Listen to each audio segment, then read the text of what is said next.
are very important not only for prelims but also for mains point of view, right? So let's start. और आज कुछ ऐसे questions भी हैं which would also cover state PCS examinations and one day examinations, ठीक है? तो start करते हैं क्वेश्चन नंबर 1 से. with reference to active galactic nucleus, ये जो आपका एक्टिव गैलेक्टिक न्यूक्लियस है, ये इसके संदर्भ में आपको सही स्टेटमेंट बतानी है क्योंकि करेक्ट पूछ रहा है क्वेश्चन में, ठीक है? तो पहली स्टेटमेंट क्या कहता है? It is a compact region at the centre of a galaxy that emits a significant amount of energy across the electromagnetic spectrum. अभी क्या हुआ है कि अभी रिसर्चर्स ने, साइंटिस्ट ने ये इलेक्ट्रोमैग्नेटिक स्पेक्ट्रम में ये ऑब्जर्व किया कि ये एक ऐसा रीजन है किसी गैलेक्सी के सेंटर में, कि ये ऐसा रीजन है जो बहुत ज़्यादा एमिट कर रहा है एनर्जी, लाइट को ये बहुत ब्राइटर है, बहुत ज़्यादा लाइट एमिट कर रहा है, और ये कोई तारा नहीं है. मतलब this statement is that meaning. Second statement is a galaxy hosting an AGN is called an active galaxy, ठीक है? Third statement, the most powerful AGN are classified as quasars, ठीक है? बताना है सही या गलत. एक्सप्लेनेशन पे चलते हैं. जैसे कि मैंने आपको बताया, पहली स्टेटमेंट बिल्कुल सही है. एजीएन एक ऐसा रीजन है, कॉम्पैक्ट या फिर एक छोटा सा रीजन है, ठीक है, जो किसी गैलेक्सी, देखो ये बहुत बड़ी गैलेक्सी है, बीच में पूरा ब्लैक होल है, उसके बीच में एक ऐसा ऑब्जेक्ट है, एक ऐसा न्यूक्लियस है जो स्टार नहीं है, एक ऐसा न्यूक्लियस है जो इतना ब्राइट है, बहुत ज़्यादा ब्राइटर है अक्रॉस द इलेक्ट्रोमैग्नेटिक स्पेक्ट्रम, ठीक है? ये एक ऐसा नॉन स्टेलर है, तारे की शेप में नहीं है, ये इतना ब्राइटर है जो ये प्रूफ भी कर रहा है कि इसका जो करेक्टरिस्टिक्स है उसको देखते हुए कि भाई ये कोई स्टार प्रोड्यूस नहीं कर रहा, that is different by characteristics, तो हमने उसको न्यूक्लियस का नाम दिया, ठीक है? Such excess non stellar emissions have been observed in the radio, microwave, infrared, optical, ultraviolet, X-ray, gamma ray, wave bands, ठीक है? इसमें ये ऑब्जर्व हुआ है. जो एजीएन जिस गैलेक्सी के अंदर है, that is called an active galaxy. This radiation is produced by the action of a central supermassive black hole that is devouring material that gets too close to it, ठीक है? जैसे मैंने आपको बताया, on the basis of the characteristics of AGN further is divided और defined और classified into two most important objects like quasars. सबसे पहले क्वासर्स में इसको क्लासीफाई किया है. क्वासर्स क्या होता है? ये इसका सब क्लास है एजीएन का. विच एक्सट्रीमली ल्यूमिनस मतलब चमकदार, brighter galactic cores where gas and dust falling into a supermassive black hole emit electromagnetic radiation across the entire electromagnetic spectrum. जितना भी इस इलेक्ट्रोमैग्नेटिक स्पेक्ट्रम में जितना भी आपका रेडिएशंस निकल रहे हैं, जितने भी स्पेक्ट्रम है, चाहे आपका माइक्रोवेव है, इंफ्रारेड है, इन सब से ज़्यादा आपका ये क्वासर्स जो है वो सबसे ज़्यादा ब्राइटर है, जो कि पार्ट है एजीएन का, ठीक है? तो आपको ये नया क्वेश्चन है, नया टर्म है, ये पूछ सकता है क्वासर्स पे. एक यूपीएससी मान लीजिए क्वेश्चन पूछ ले, ठीक है? A blazar is an AGN with an jet pointed towards the earth in which radiation from the jet is enhanced by relativistic beaming, ठीक है?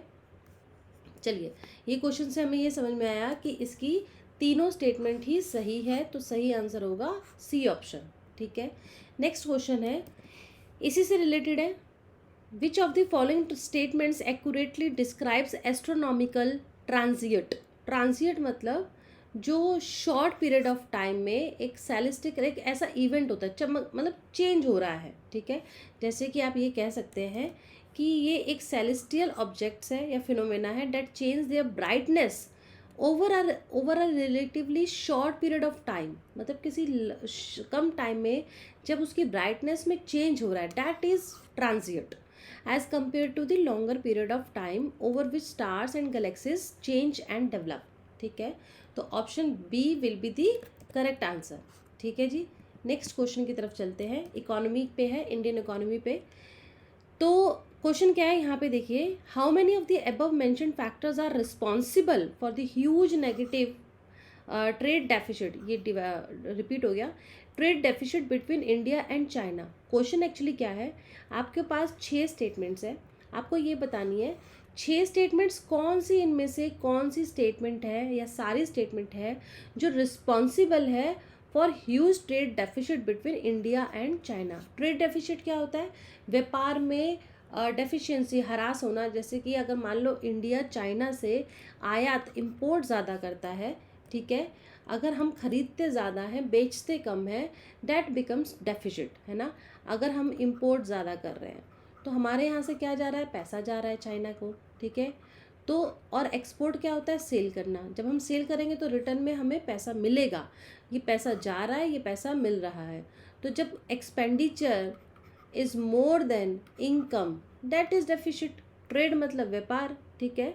चलिए, ये तो आपको समझ में आ गया कि भाई ये आपका बैलेंस ऑफ ट्रेड के ऊपर है। तो ये बेसिकली ट्रेड डेफिसिट के लिए हमें बताना है कि इसमें से कौन सा रिस्पॉन्सिबल फैक्टर है। हो सकता है इनमें से कोई स्टेटमेंट सही है but not correct as a cause, क्योंकि क्वेश्चन में सिर्फ कॉज या रीज़न पूछ रहा है। Chinese economy is larger than Indian economy, ये बिल्कुल स्टेटमेंट सही है, बट ये कारण नहीं हो सकता ट्रेड डेफिसिट होने का इंडिया और चाइना के बीच में। तो ये हमारी स्टेटमेंट नहीं होगी। Indian productivity is less competitive than Chinese, ये हो सकता है, क्योंकि नुकसान सबसे ज़्यादा ये है कि हमारी प्रोडक्टिविटी यानी कि कम टाइम में उनका प्रोडक्शन ज़्यादा है। हाई प्रोडक्शन होने से जो प्रोडक्ट का प्राइस है ना, वो मार्केट में रीज़नेबल हो जाता है, ठीक है, लो प्राइस हो जाता है। कभी भी देखना, प्राइस तब ज़्यादा होता है, महंगाई तब ज़्यादा होती है जब डिमांड सप्लाई, यानी डिमांड ज़्यादा है सप्लाई कम है। ये भी एक सबसे बड़ा डिसबैलेंस और एक रीज़न बन जाता है। प्रोडक्टिविटी, हमारे यहाँ पे लेबर्स उतने प्रोडक्टिव नहीं है जितने कि चाइना में है। हमारे यहाँ जो लेबर 4 लेबर काम कर रहे हैं, वही चाइना में सपोज 1 लेबर 4 लोगों का काम कर रहा है, तो वो ज़्यादा प्रोडक्टिव है, ठीक है। Yes, second will be the responsible factor. Indian consumers prefer China made electronic products more than India made. ये बात सही है कि हम चाइना के इलेक्ट्रॉनिक्स प्रोडक्ट्स खरीदते हैं, ये भी एक सबसे बड़ा कारण है जिससे कि हम आयात ज़्यादा करते हैं, ठीक है। Cost of production in China is less than India. Yes, वहाँ पे जो उत्पादन की कॉस्ट है वो कम है, हमारे यहाँ पे ज़्यादा है, इसीलिए हमारे एक्सपेंसिव प्रोडक्ट्स को इंडियन कंज्यूमर नहीं खरीदते हैं। Why Indian consumers buy the products from China? क्योंकि वहाँ के चाइनीज़ प्रोडक्ट्स सस्ते हैं, ठीक है। Yes, this is the responsible factor. China's per capita domestic consumption is more than India, ये सही है स्टेटमेंट, बट ये रिस्पॉन्सिबल रीज़न नहीं है। China has younger population than India, again this is not a responsible factor for this India China's trade deficit. तो सिर्फ 3 ही statement आपकी सही है, रिस्पॉन्सिबल फैक्टर्स है, then option A will be the correct, ठीक है। चलिए, एक आर्टिकल था हिंदू न्यूज़पेपर में, India records trade deficit with 9 of 10 top 10 trading partners in 2023-24। ये सबसे ऐसा एक आर्टिकल है जो ये बता रहा है कि भारत का टॉप 10 कंट्रीज़ के साथ, उस 10 में से 9 के साथ ट्रेड डेफिसिट है, किसी एक के साथ हमारा ट्रेड सरप्लस है। ये पूछ सकता है, सरप्लस मतलब कि export is more then import, ठीक है, हम ज़्यादा सामान बेचते हैं। और ये कंट्री पता है कौन सी है? ये कंट्री आपकी है यूएसए। ये जो ब्लू है ना, ये सरप्लस है, ये रेड जो है ये आपका डेफिसिट है। हम चाइना से आयात ज़्यादा करते हैं, रशिया से भी हमारा देखो माइनस में जा रहा है। और रशिया से चौंकाने वाली बात यह है कि पिछले सालों में देखें, रशिया से हमारा आयात कम था, जबकि पिछले साल आयात हमारा ज़्यादा था, क्रूड ऑयल, क्योंकि सैंक्शन लग चुका है ना रशिया पे। लेकिन हम सबसे ज़्यादा क्रूड ऑयल जो है वो रशिया से आयात कर रहे हैं। यूएसए ने सैंक्शंस लगाया है, but we are still importing crude oil from Russia, इसकी वजह से हमारा एक्सचेकर ज़्यादा हो गया। इराक का देखिए, Saudi Arabia, Indonesia, south Korea, UAE, Hong Kong, Singapore. अच्छा, अब भारत ने ना सिर्फ 4 कंट्रीज़ ऐसी हैं टॉप कंट्रीज़ इनमें से जिसके साथ फ्री ट्रेड एग्रीमेंट साइन किया हुआ है। उनमें से कौन सी है?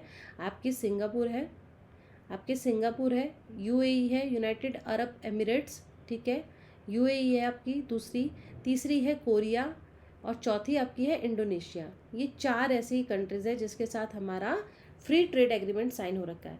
अब ये समझ में आ गया ट्रेड डेफिसिट हमारा किस किस के साथ है। जब ये ट्रेड डेफिसिट बढ़ेगा, definitely it will be alarming situation for Indian currencies to depreciate because more foreign currencies is needed for imports.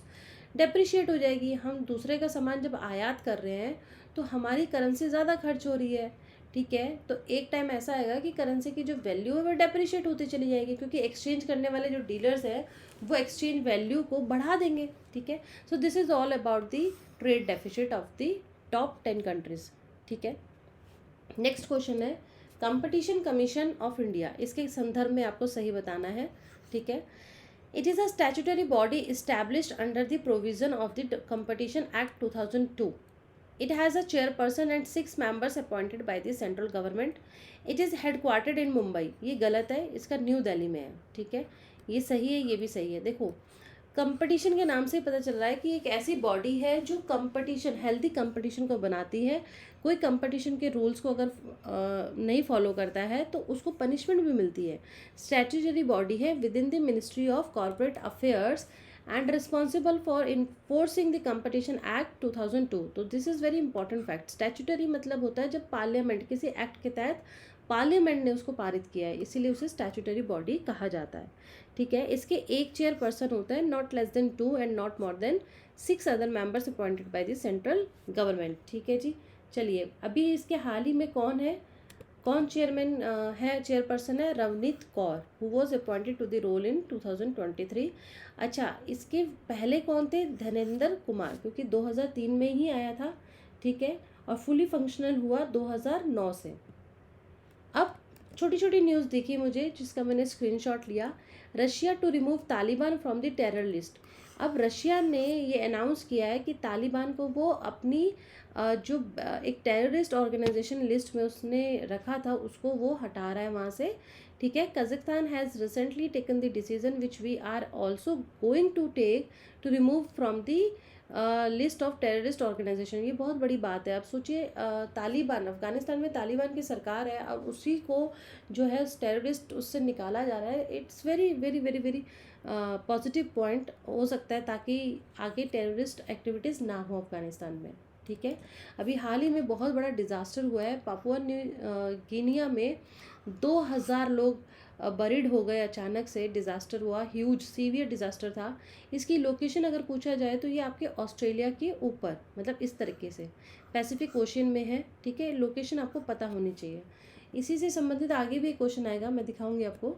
Virupaksha temple, अभी फ़िलहाल चलते हैं, ये न्यूज़ में क्यों था, क्योंकि इतनी ज़्यादा रेनफॉल होने से ये जो मंदिर है, ये कर्नाटका का मंदिर कोलैप्स हो गया 21 मई को। सबसे ज़्यादा एक निराशपूर्ण वाली ये बात थी कि भाई ये विरूपाक्षा जो टेम्पल है ये हमारा कोलैप्स हो गया है। अब इसका हिस्टोरिकल बैकग्राउंड देखो, क्योंकि यूपीएससी तो इस टेम्पल के बारे में पूछ सकता है। In the ruins of Hampi goes back to the 7th century, it become very famous during the Vijayanagara empire. Vijayanagara empire में ये बहुत ही प्रचलित था। During the Sangama dynasty the temple grew a lot and become a focal point for religious and cultural event, ठीक है, ये भी याद होना चाहिए। Massive gopurams, intricate carvings and the centre sanctum with the Shivalingam make it a great example of Dravidian architecture. तो ये शिव से समर्पित है, शिव भगवान से, ठीक है। थोड़ा और इसके बारे में जाने। ये साउथ इंडिया का सबसे लार्जेस्ट या लास्ट ग्रेट हिंदू किंगडम था, ठीक है। It was an important part, ठीक है जी। लास्ट जो हमारा किंगडम था उसमें उसमें ये इम्पॉर्टेंट मंदिर रहा है। ये टेम्पल बहुत इम्पॉर्टेंट इसलिए भी हो जाता है, ये सिर्फ स्पिरिचुअल सेंटर नहीं है बल्कि इसको एक हिस्टोरिकल साइट का दर्जा भी दिया था यूनेस्को ने as a part of the group of monuments at Hampi. This is very important fact. It is a landmark of the Vijayanagar Empire's artistic and cultural achievements, ठीक है। कारण क्या था इसके कोलैप्स होने का? Over time the pavilion stone pillars and base become weaker from being expose to the elements, specially rain एक कारण था। The recent heavy rain showed that the structure would not last for years as expected, so it needs to be fixed right away, ठीक है। Next, अब कुछ questions आपको देखने को मिलेंगे जो थोड़े वनडे काइंड ऑफ होंगे। What is Gliese 12b recently seen in the news? Submarine critical mineral, earth sized exoplanet, a type of vaccine. तो C option is the correct. अभी क्या हुआ है, एस्ट्रोनॉमर्स ने नासा का जो टेस्ट है उसको यूज़ करके और अदर टेलीस्कोप यूज़ करके डिस्कवर किया Gliese 12b, a temperate earth sized exoplanet orbiting the red dwarf Gliese 12 in Pisces and 40 years away. ठीक है, तो ये आपसे पूछा जा सकता है, ये आपको पता होना चाहिए एक्चुअली है क्या। ठीक है, ये इसका जो साइज़ है ये सिमिलर है अर्थ और वीनस के। It has a mass 3.87 times that of the earth and orbits it's star every 12.8 days. It receives 1.6 times more energy than earth and has an estimated surface temperature of 100 या फिर 42 degree Celsius. तो very important, क्योंकि इसका comparison अर्थ से हुआ है। UPSC इसी चीज़ को थोड़ा सा एडवांस या थोड़ा सा कॉम्प्लिकेट क्वेश्चन बना के प्रीलिम्स में पूछ सकता है। कौन सा दिन है जो वर्ल्ड थायराइड डे मनाया जाता है? 25 मई को मनाया जाता है। ठीक है, और ये जो थायराइड डे है ये बेसिकली क्या होता है? Thyroid a butterfly shaped gland near the next base regulates vital functions bye releasing thyroid hormones T4 and T3। ये यूपीएससी की स्टेटमेंट बन सकती है। These hormones influence metabolism, body temperature, heart rate and protein production. Thyroid disorders common in women but affecting all ages and genders include hypothyroidism, underactive thyroid, and hyperthyroidism, overactive thyroid। ठीक है, ये hypo है, ये hyper है। Impacting hormone production, thyroid का बहुत बड़ा role होता है बॉडी में। ठीक है, सत्यमंगलम टाइगर रिजर्व जो हाल ही में बहुत चर्चा में था, ये किस राज्य में स्थित है? तमिलनाडु, महाराष्ट्र, उड़ीसा, गुजरात। तो ये तमिलनाडु में स्थित है।